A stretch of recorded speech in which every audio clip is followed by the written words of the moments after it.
అందరికీ నమస్కారం అండి.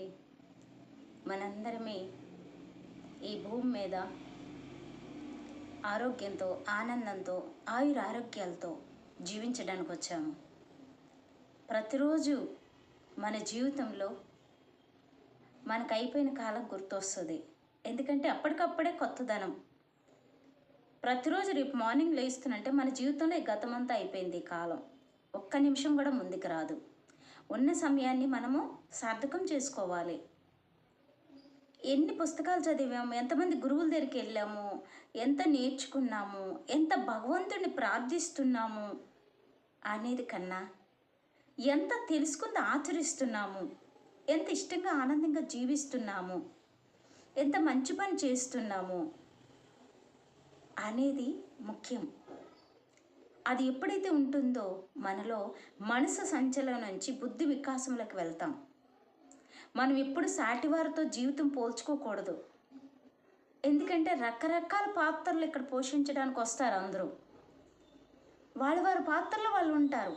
మన జీవితం ఎలాగుందో ఆ జీవితాన్ని తృప్తిగా, ఇష్టంగా, ఆనందంగా జీవించగలగాలి.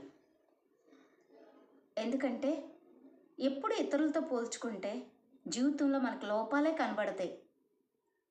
ఎవరో ఆరోగ్యంగా ఉంటే నేను ఆరోగ్యంగానే, ఎవరో ధనవంతులైతే నేను ధనవంతులు లేమే, ఎవరికో అన్నీ ఉంటే మనకు లేవే, అందరికీ పెద్ద కుటుంబాలు ఉంటే మనకు లేదే, ఇలా ప్రతిదీ పోల్చుకుంటే మన జీవితంలో ఏది కూడా ముందుకు వెళ్ళాం.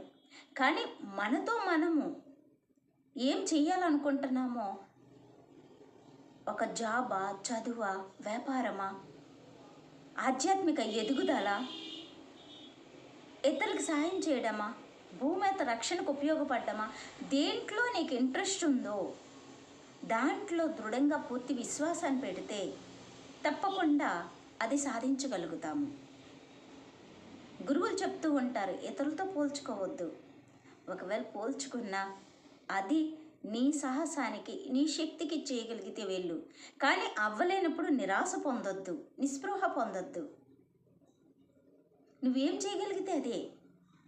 కొందరు యజ్ఞాగాదులు చేస్తారు, కొందరు భగవన్ నామస్మరణతో తపస్సు చేస్తారు, కొందరు విలాసంగా జీవించడానికి వస్తారు, కొందరు ధనం సంపాదించడానికి వస్తారు, కొందరు ఇల్లులు కట్టడానికి వస్తారు, కొందరు కుటుంబంతో ఆనందంగా ఉండడానికి వస్తారు, కొందరు ఈ ప్రపంచానికి ఏదో చేయాలనే తపనతో వస్తారు, కొందరు ఏదో కనిపెట్టాలని వస్తారు. ఇలాగా ఈ భూమి అనే స్వర్గసీమపై రకరకాల పాత్రలు. ఆధ్యాత్మికంగా ఉన్నతంగా ఎదగాలని కొందరు దిగుతారు. ఈ భూమాతకు ఉపయోగపడాలి, దేశ రక్షణకు ఉపయోగపడాలని మనకి దేశ సరిహద్దుల్లో కాపాడుతున్న వాళ్ళెందరో, అలాగే ప్రపంచ శాంతికి ఉపయోగపడాలని కఠోర తపస్సులు చేస్తున్న వాళ్ళెందరో, అలాగే ఆధ్యాత్మికంగా ఉన్నతంగా ఎదగాలని దీక్షతో, ఏకాగ్రతతో సాధన చేస్తున్న వాళ్ళెందరో, ప్రతిదీ తృప్తిగా, ఇష్టంగా చేయగలగాలి.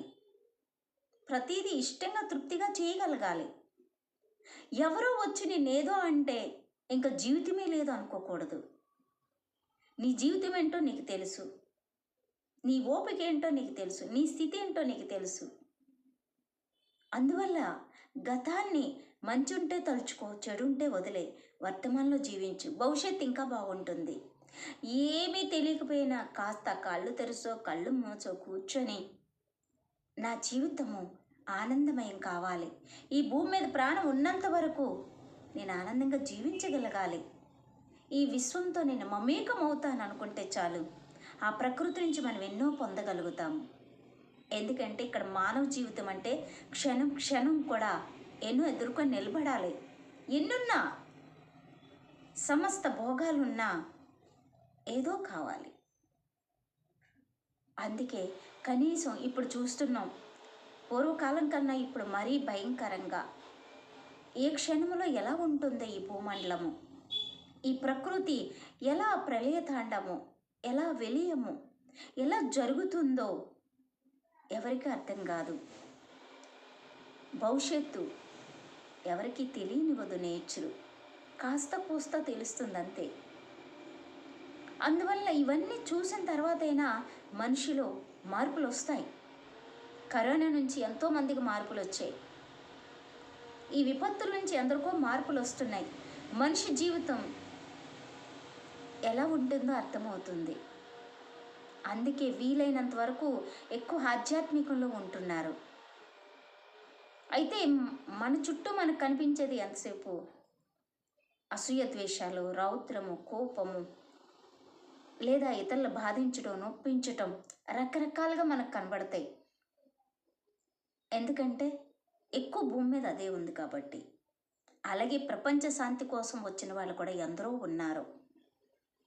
చిన్న పిల్లల్లోంచి మంచి మాటలు చెప్పటము, చక్కటి సాధన, ఏదో భగవన్నామస్మరణ అలవాటు చేయడము, లేదా ఒక ధ్యానం, ఒక భక్తి, ఒక ప్రేమ వచనాలు అలవాటు చేయటం యువతగా మారేసరికి వాళ్ళు ఏదో జ్ఞానోదయం వస్తుంది.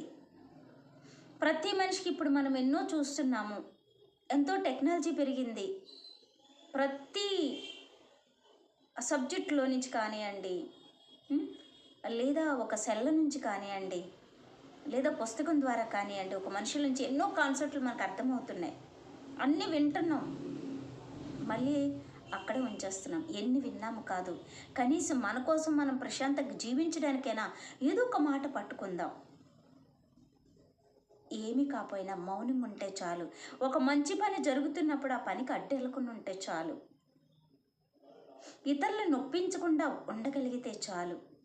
అది మాటలతో, చేతలతో, పనులతో ఏదో విధంగా మన మనసును అడిగితే చెప్తుంది. ఏ రోజు ఉదయం నుంచి ఇప్పటి వరకు ఎలా జీవించావు, అది మనకి నేర్పిస్తుంది పాఠాలు. ప్రతి ఒక్కరం గొప్పవాళ్ళమే, ఎవరూ సామాన్యులు కాదు. మన జీవితంలో ప్రతి నిమిషం సద్వినియోగం కావాలి, సమయమే సాధన కావాలి. మనిషిగా పుట్టినందుకు మనకైనా తృప్తి కలిగించాలి. అందుకే మౌనం సాధన మనకి ఎన్నో అభయాల్ని, ఆనందాల్ని ఇస్తుంది. అందరూ మనవాళ్లే, పరాయి వాళ్ళు ఎవరు లేరు. మనకు శత్రువులు ఎవరూ లేరు. వాళ్ళందరూ ఏమనుకుంటే అనవసరం. మనం ప్రేమించగలిగితే ఆ సృష్టి మనల్ని ప్రేమిస్తుంది. ఈ భూమండలాన్ని ఆనందంగా జీవిద్దాం. ఈ విశ్వానికి ఉపయోగపడదాం మిత్రులారా. ధన్యవాదాలు.